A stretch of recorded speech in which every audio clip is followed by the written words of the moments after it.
That's what it's all about. Good friends, good jumps, and good times. When it's done right, there's nothing quite like skydiving. If you've completed your basic jump training, you're only a few steps away from joining in on fun dives like the one we've just seen. In this program, you'll learn how it's done, and after practicing the techniques with your instructor, you'll be ready to enter the exciting world of relative work.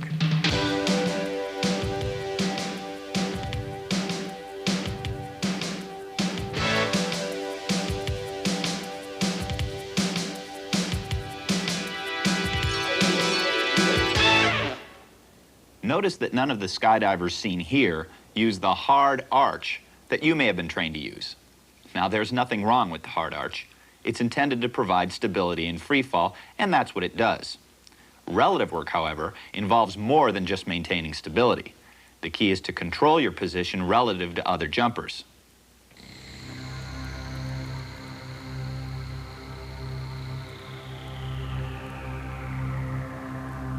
This control is best achieved with a slightly modified and more relaxed arch called the boxman.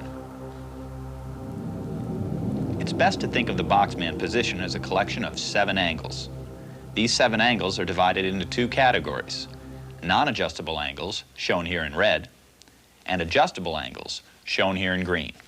The first and most important angle is the neck angle, which positions the head perpendicular to the torso, allowing visual contact with others. This visual communication is so critical that an experienced jumper learns to check his teammate's altimeter instead of his own to avoid even a brief lowering of the head. Many have discovered the benefits of the Ditter audible altimeter. This tiny device delivers a loud, clear reminder at a preset altitude. The other non-adjustable angles are the arm-torso angle, the elbow angle, and the thigh angle, each of which is positioned near 90 degrees. They're called non-adjustable angles because they never, ever change. Like the fixed wings and tail of an airplane, they make aerodynamic control possible. Quality sequential relative work depends on these angles remaining constant. Now let's take a look at the adjustable angles: the chest, the lower back angle, and the knee angle. When the adjustable angles are positioned as shown here, near 135 degrees for the chest and lower back angles, and near 90 degrees for the knees, they form the neutral position. All relative work, from the beginner dives you'll see here through the highest scoring competitive dives, is based on this neutral body position. But it's characterized by what it does as much as by how it looks, so we'll need to define it further. In neutral, the airflow over the surface of the body is symmetrical, meaning that it is the same on the right as on the left, and the same in back as in front. When this symmetry exists, a jumper falls straight down rather than at an angle. Neutral is also defined by staying on heading, meaning that the jumper isn't turning. Another characteristic of neutral is falling at a steady rate in the middle of the fall rate range. With the right jumpsuit, in the neutral position, a jumper will fall at about the same rate as any other jumper in the neutral position. The neutral boxman is also a position that's easy to take grips while in, and one that's easy to take grips on. But we should emphasize that no skydiver achieves neutral flight by trying to concentrate on 7 different angles at once. It's not something that's made to happen. Instead, it's something that's simply allowed to happen by relaxing into the air and letting the head, elbows, and knees blow back in the wind the way the hair does. This brings us to the first skydive of the program. In Dive 1, you work on flying in the boxman neutral position while your instructor flies around you, inspecting and perfecting your stance. Until your boxman position becomes second nature, Dive 1 should be repeated at the beginning of every training weekend. Or, if your drop zone offers higher jump altitudes, Dive 1 can be incorporated into the beginning of the other skydives.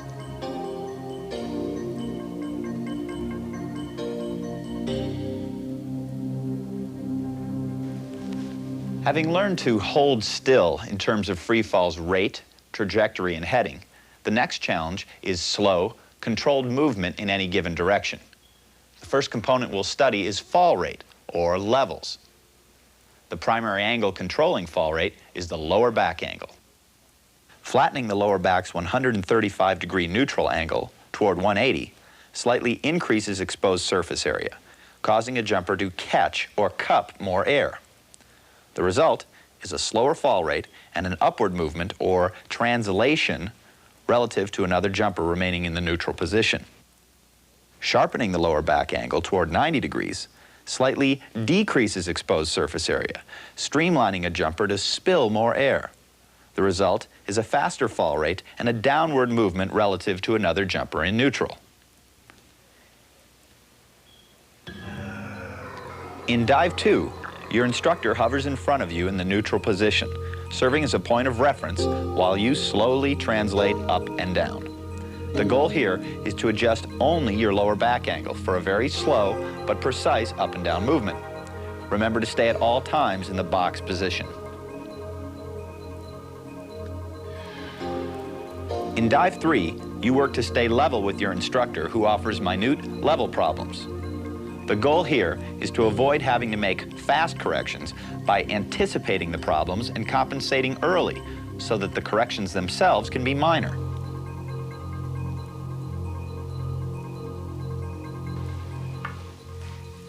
In small groups, again with everyone in the proper suits, adjusting the lower back angle alone should be all that's necessary to correct for levels. But in larger groups, or when jumpsuits aren't so compatible, adjustments of the chest and knee angles must supplement those of the lower back. These secondary fall rate adjusters likewise add to or subtract from a jumper's exposed surface area. Flattening the chest's 135-degree neutral angle toward 180 and stretching the knee angle from its 90-degree neutral toward 135 drastically increases a jumper's surface area, resulting in a much slower fall rate and an even faster upward translation. Sharpening the chest angle toward 90 and tucking back the knee angle toward 45 drastically decreases a jumper's surface area, resulting in a much faster fall rate and an even faster relative drop. In Dive 4, you again work to stay level with your instructor, but this time by working your secondary fall rate adjustment angles into the movement as your instructor offers slightly more difficult level problems. The goal again is to avoid having to make fast corrections by anticipating the problems and compensating sooner.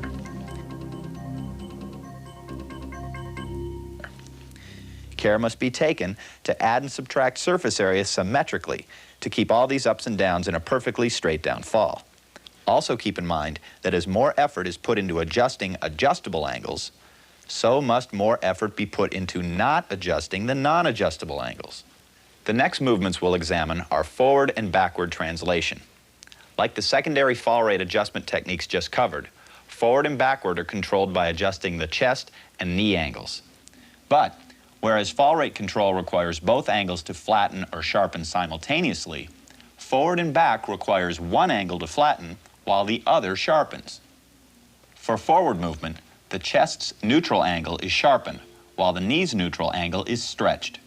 This subtracts surface area from the upper body while adding it to the lower body, causing the upper body to fall just slightly faster and therefore slightly lower, which sends more air out the back and results in a slow translation forward. For backward movement, the chest is flattened while the knees are tucked back. This causes the body to pitch head up, which sends more air out the front, resulting in a slow backslide. In either case, the overall addition of surface area at one end must equal the overall subtraction at the other for the movement to stay level with a person remaining in neutral.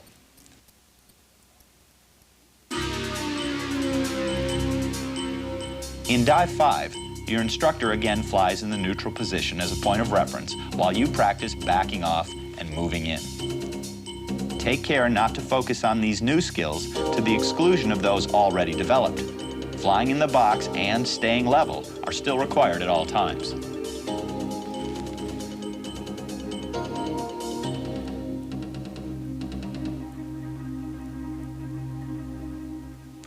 We stated earlier that the overall addition and subtraction of surface area must be equal to remain level with someone hovering in neutral.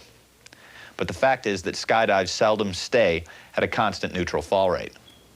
To compensate, everyone must continually make fall rate adjustments, always with their lower backs, and often with their chests and knees while working on other maneuvers.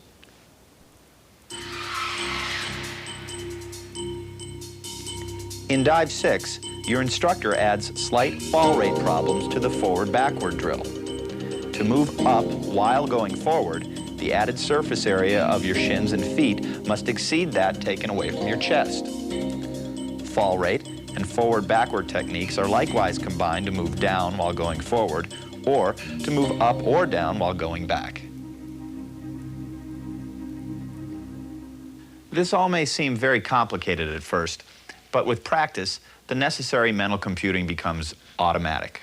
The true challenge lies in keeping in mind at all times that basic body position is still our first priority, followed by staying level, and only then by the particulars of any task at hand. An example of such a task would be taking grips, which is the goal of Dive 7, where your instructor continues to present fall rate problems while you become responsible, on each forward move, for taking grips. Above all else, it's important at this stage to resist the temptation to reach in any way at all out of our boxman non-adjustable angles, which can only result in a time-consuming backslide. The next movement we'll examine is side-to-side translation. Like secondary fall rate and forward-backward techniques, flying sideways is also controlled by coordinated adjusting of the chest and knee angles. And, like forward and reverse, side-to-side requires some of these angles to be flattened while others are simultaneously sharpened. However, where forward-backward is regulated by the relationship between the upper and lower halves of the body, side slides are regulated by the relationship between the left and right halves of the body. To slide to the left side of the chest is tucked back along with the left knee, while the right side of the chest and the right knee's angles are flattened. This causes the left side of the body to fall slightly lower, which sends more air out the right side and results in a slow translation to the left. To slide to the right side is tucked back while the left side is flattened. In Dive 8, your instructor again flies neutral as a point of reference while you practice sliding from side to side. Remember again the importance of building skills on top of each other. Body position, levels, and distance from your instructor must all be maintained while sliding from side to side.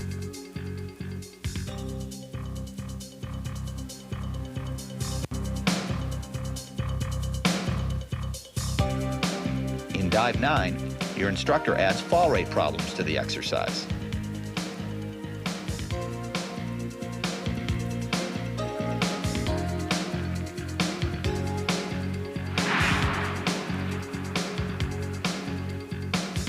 In Dive 10, you again become responsible for grips.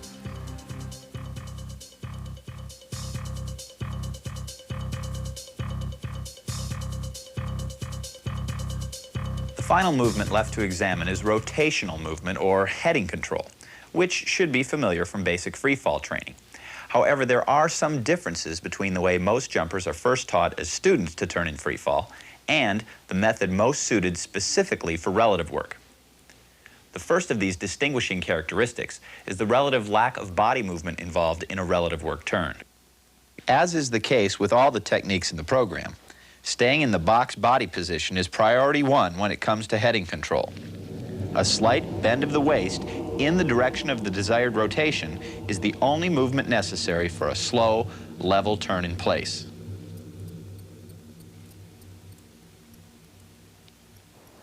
The second and far more noticeable difference in relative work turns is the head movement involved. Virtually everyone is initially trained to look in the direction of their first freefall turns. Looking in the direction of a turn is a very natural thing to do. We do it driving our cars and even while walking. And in freefall, a turn of the head will tend to add to the bend in the waist and thus speed the rotation. But good relative work doesn't require fast turns. What it does require is that we see each other. And that's why relative work turns are often done with the head looking opposite the direction of rotation. In Dive 11, you and your instructor practice short turns with head turns for eye contact. Notice how some of the head's turning is in the direction of the turn and some isn't, but at no time is eye contact lost. In Dive 12, your instructor adds fall rate problems to the exercise. And in Dive 13, you again become responsible for grips. Remember, slow rotations with good form will result in more hookups than faster ones that sacrifice precision. These drills also require fall rate, forward, backward, and side-to-side control as turns are made past the center point of the dive. Another drill that integrates all the control movements is Dive 14, where you circle your instructor taking stair-step grips. Remember, more hookups will result from slow, close-in circling than from faster movement in a wider orbit.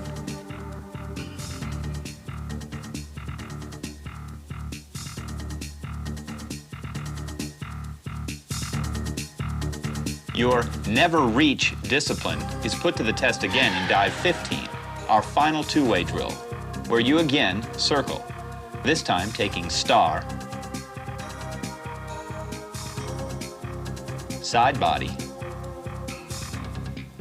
and caterpillar grips. The goal here, as in all the dives in the program, is to move your boxman body position around the sky without ever moving out of the position itself. As you know, rather than a sensation of falling that one might expect, free fall feels more like flying in a 120-mile-per-hour wind that seems to blow up from the ground. By flying in a belly-to-the-wind attitude, you can achieve a measure of control over the speed and path of your free fall, making relative work possible. So far, we've shown you the basic belly-to-the-wind techniques for maneuvering in various directions relative to another jumper. On exit, however, the direction of the relative wind blows from in front of the aircraft rather than up from the ground. Control is still achieved with the same techniques and in the same belly-to-the-wind attitude, but here, belly-to-the-wind is no longer synonymous with belly-to-earth. Immediately out the door, a novice's desire to orient himself parallel to the ground can cause him to struggle to an attitude completely off the relative wind and therefore completely unstable, while an expert sees little or no difference between falling over the ground and falling toward it. Keeping the wind against the chest is all that matters.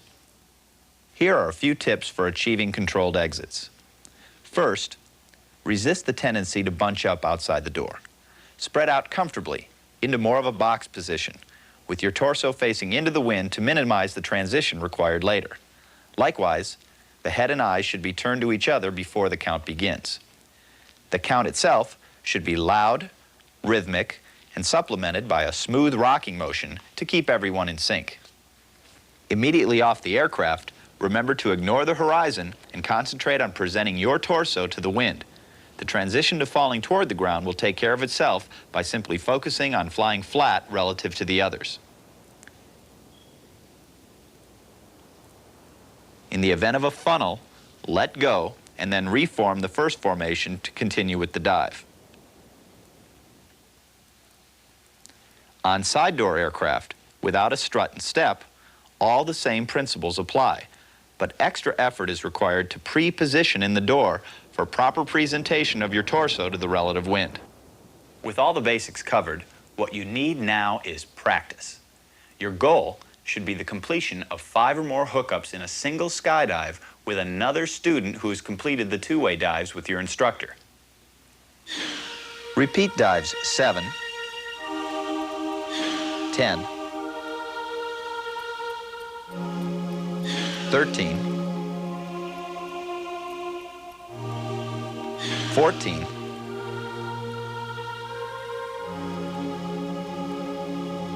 and 15, with you and your partner alternating between the instructor and student roles for a total of 10 jumps. Do not attempt to increase the degree of difficulty by intentionally adding fall rate problems to the dives the way a professional instructor would do. Completing the formations will be challenging enough.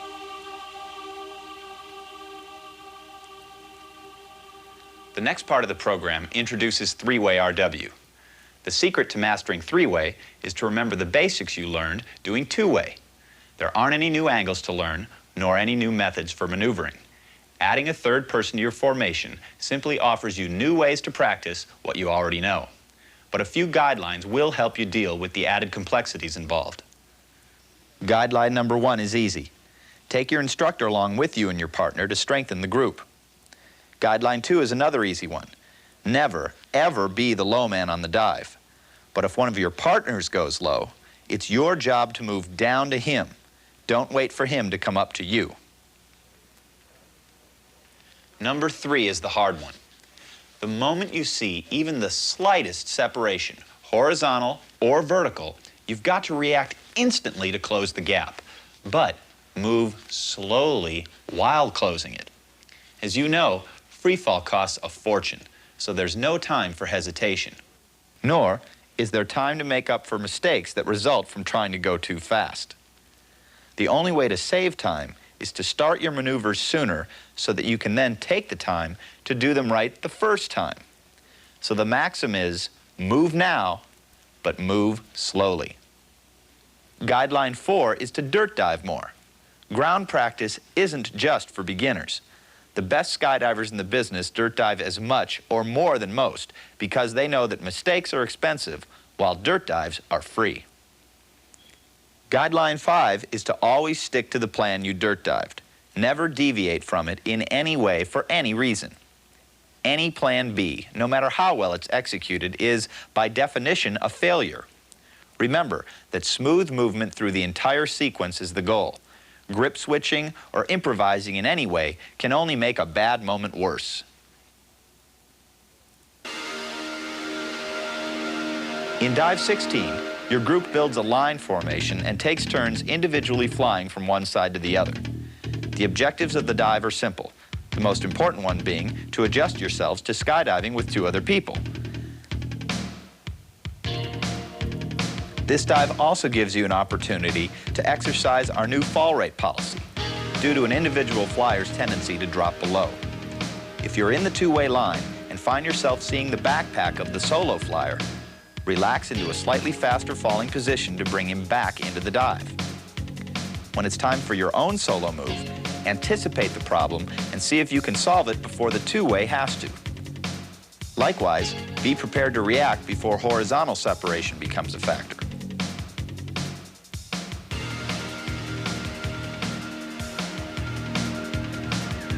In Dive 17, you practice some free-flying skills by rotating through a series of opposed wedges as each person takes his turn at the point of the wedge with a heading opposite the others. Remember to turn heads to see the entire group as opposed to focusing on grips. This will help fight the ever-present temptation to reach.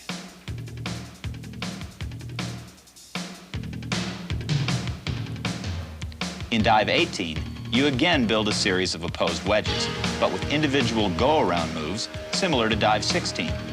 The challenge in flying the two-way piece is in maintaining eye contact with the solo flyer as he goes around. The end person has the middle person blocking his view to contend with, while the middle person has to do a head switch.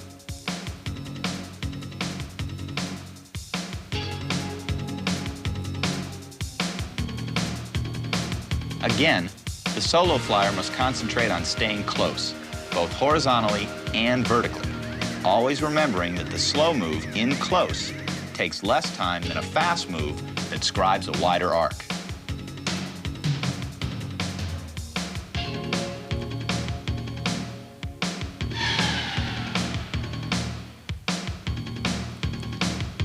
Dive 19 differs only in the direction of the individual go-around move, which changes the dive's primary focus from forward-backward control to side-to-side control.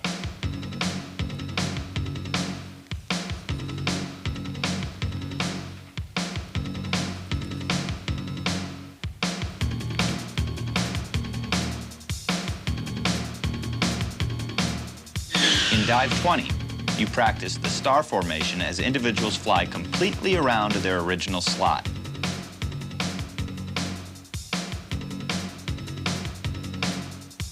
This move will require more discipline of the solo flyer to stay close as speed builds up in the orbit and head switches of both flyers in the two-way. In Dive 21, you and your partner practice side body grips as you fly around your instructor who signals the brakes from formation to formation.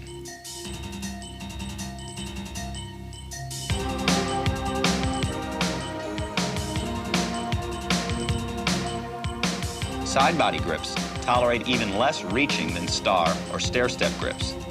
Think about putting your nose in the instructor's ribs before closing hands on grips.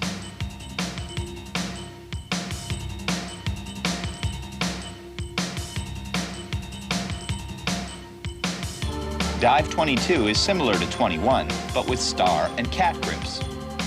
On this dive, you and your partner look for the completed big picture and signal the brakes yourselves. Cats are one of the most delicate types of grips, so be sure to fly into place and stop completely before taking them. Dive 23 combines dives 21 and 22 into our first 4-point three-way dive. As the list of formations gets longer, so must the amount of time devoted to dirt dives.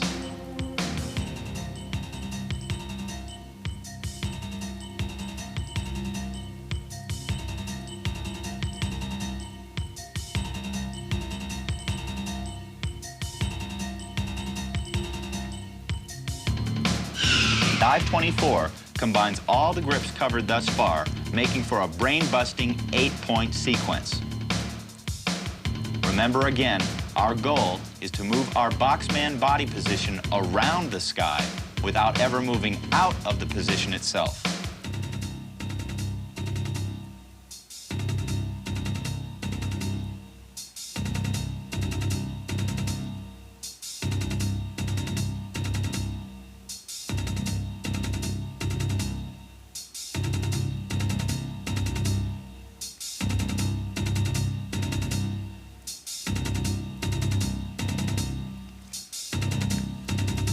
No introduction to relative work would be complete without a four-way dive.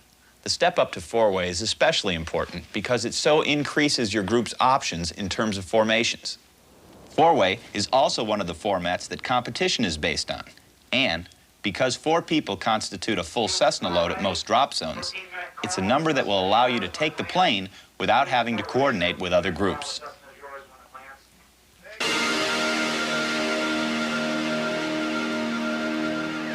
In Dive 25, we add another jumper to the end of our opposed wedge to make a four-way accordion.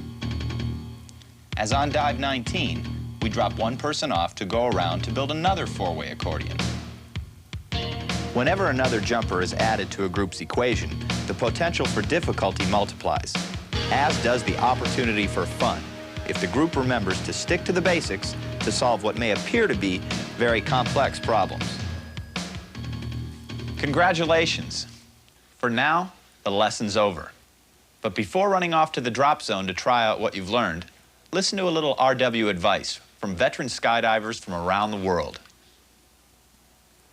My advice to novice skydivers is to utilize videotape as much as possible. Video allows you the time in the environment to thoroughly critique a dive so that you can analyze and pick apart things that you couldn't even begin to absorb during the skydive itself. You can use this both for your own skydives and for videotape of others as well. The bottom line is that, in my mind, a skydive with videotape is as valuable as approximately 3 without it. So use video as much as possible. My recommendation to the beginning jumpers is, one, is to obey the basic safety rules. Learn them and practice those. With our team, we have a coach, and among us, we have over 7,000 skydivers. So what I would recommend to a beginner would be stick with your instructor. What I recommend for the novice is to keep your skydive simple. If the dirt dive is too difficult, the skydive will be virtually impossible. To enhance your learning, the key is to keep it simple. For beginning skydivers, I recommend don't try to do too much too soon. Keep the dive small. The big dives offer opportunity for big disappointments. Even when they do work, everyone doesn't get a chance for personal improvement. And always remember the most important rule.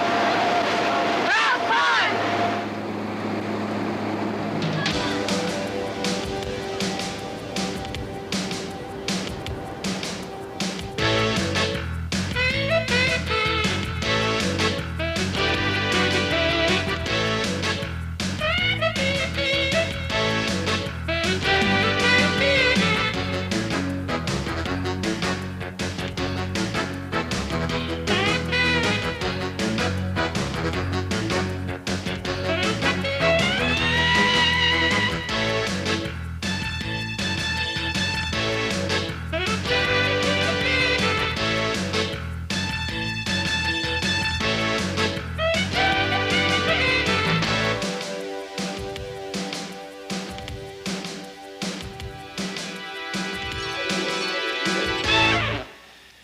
We have a little extra for you, an introduction to a program called Bioflight, a three-dimensional orientation system developed by nationally renowned gymnastics coach Professor Ray Bright. Freestyle skydiving is catching on, and this information will prove invaluable in launching your freestyle career. Welcome to Bioflight. This section of your video will act as a resource and guide for movement in three-dimensional space. Bioflight is a spatial orientation system that I originally developed for the space program. The human form will serve as the basic model. Bioflight uses the color code system for axes and planes which correspond geometrically to the vestibular system located in the inner ear. The vestibular system is a sensory organ that provides the brain with information about position and movement in three-dimensional space. These are the terms, labels, and colors used in the Bioflight system. The first axis we will examine is blue, which goes through the top and the bottom of the body. The next axis is yellow, which goes through the front and the back. The last axis is red. This one goes through the left and the right. In Bioflight, all movement is considered a transformation. There are two basic kinds of transformations. The first one is translational motion, and the second one is rotational motion. We begin with translations. Translational motion is the movement of an object from one point in space to another. On the blue axis, you can translate topward and bottomward. On the yellow axis, you can translate forward and backward. And on the red axis, you can translate rightward or leftward. The direction of travel will be identified by the surface that leads the linear movement on any given axis. For instance, if the top leads on the blue axis, the translation is topward on blue. If the bottom leads on the blue axis, the translation is bottomward on blue. If the front leads on the yellow axis, the translation is forward on yellow. If the back leads on the yellow axis, the translation is backward on yellow. If the left leads on the red axis, the translation is leftward on red. If the right leads on the red axis, the translation is rightward on red. The next type of movement is called rotational motion. Rotation occurs when a body or object spins or turns about its own center of gravity or around another object. The point of rotation is referred to as an axis. There are three axes, and the angular distance traveled is measured in degrees. On the blue axis, you can rotate rightward and leftward. On the yellow axis, you can rotate rightward and leftward. And on the red axis, you can rotate forward and backward. The direction of rotation is determined by surface displacement. In order to standardize the terminology, we have chosen the top and front as the key surfaces that lead the movement to determine the direction of rotation. For instance, the key surface for blue rotations is the front. If the front displaces the left on the blue axis, it is a blue rotation left. If the front displaces the right on the blue axis, it is a blue rotation right.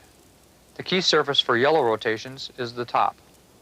If the top displaces the left on the yellow axis, it is a yellow rotation left. If the top displaces the right on the yellow axis, it is a yellow rotation right. The key surface for red rotations is also the top.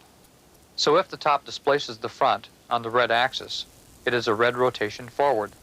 Conversely, if the top displaces the back on the red axis, it is a red rotation backward. These are the basic translations and rotations. They can be combined to form any and all possible movements. It is important to remember to use the body as the main frame of reference, since the top and bottom, front and back, and left and right are always constant. As an example, the rotational direction of these skydivers appear to be the same. However, they are rotating in opposite directions. Freestyle maneuvers can be complex and very fast. By utilizing the Bioflight system, you can learn these as well as other advanced skills.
Nice one, huh?